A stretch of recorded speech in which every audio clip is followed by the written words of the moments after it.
Et si le seul trésor que tu cherchais depuis toujours était en toi, depuis le début? Il y a un livre qui a été traduit dans plus de 80 langues, un livre que des millions de personnes disent avoir lu et que beaucoup n'ont jamais vraiment compris. Ce livre, c'est L'Alchimiste de Paulo Coelho.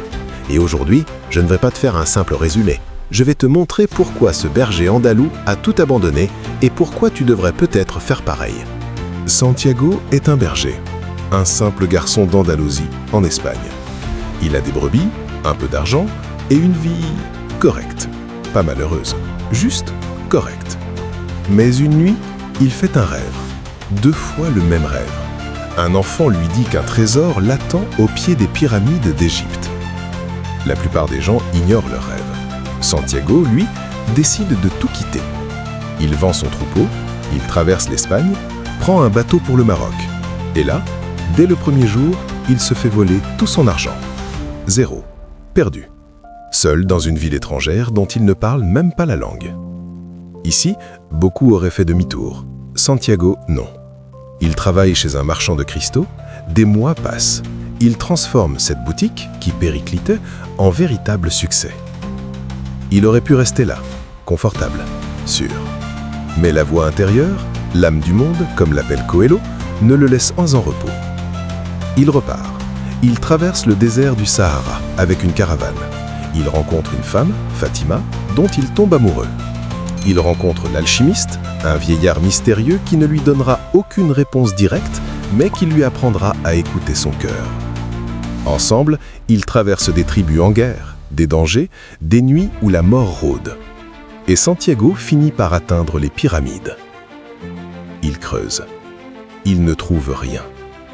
Vide. Silence. Des illusions?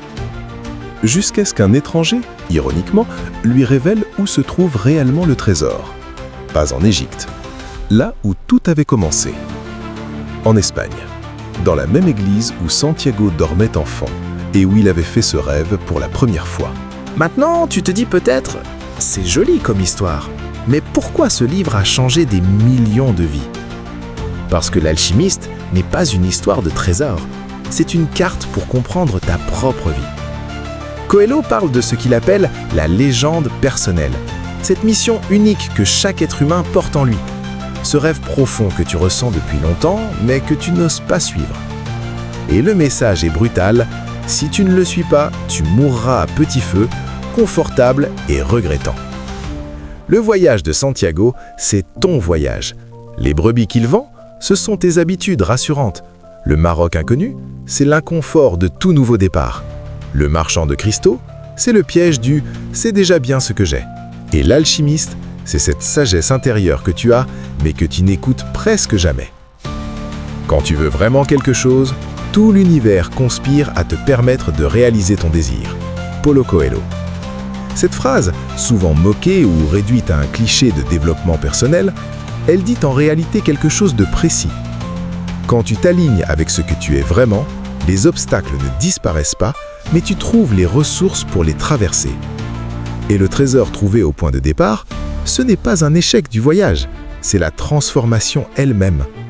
Santiago, sans son périple, n'aurait jamais su lire les présages, ne parlait pas à son cœur, n'était pas prêt à recevoir ce qu'il cherchait.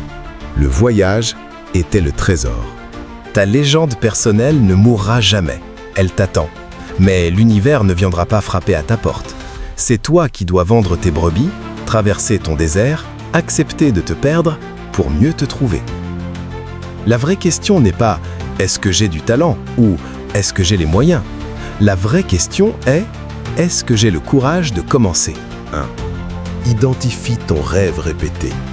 Quel désir revient sans cesse dans ta vie que tu repousses toujours? Écris-le aujourd'hui. 2. Commence par un petit geste. Santiago n'a pas traversé le Sahara en un jour. Il a d'abord vendu ses brebis. Fais ton premier petit acte courageux. 3. Accepte les détours. Le marchand de cristaux n'était pas un échec, c'était une école. Tes erreurs aussi. 4. Apprends à lire les présages. Dans ta vie, les coïncidences, les rencontres, les portes qui s'ouvrent, ne les ignore pas. 5. Le confort est l'ennemi. Si tu attends que les conditions soient parfaites, tu attendras toute ta vie. Commence imparfait, continue quand même.